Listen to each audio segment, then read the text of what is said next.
Okay, so to do our single crochet two together or our single crochet decrease, we're going to first insert our hook into our next stitch and pull up a loop. Then we're going to stop there and we're going to go to our next stitch that we want to decrease with. So we're going to insert our hook in our next stitch and then pull up another loop. Now we have 3 loops on our hook, so we're going to yarn over, point our hook down because it'll get through our stitches nice and easy, and finish off that single crochet. So we took these 2 stitches and turned them into 1.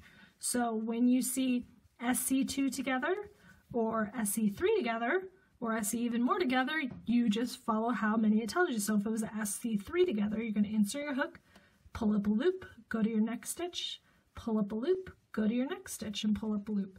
No matter how many loops you have on, you're going to get rid of them all at the same time by pointing your hook down and going through. So SC2 together, SC3 together, whatever kind of decrease you need, you're going to start off with your first loop and just head to your next stitch, pull up another loop and finish it off. So that's the single crochet 2 together or single crochet decrease super fast stitch refresher.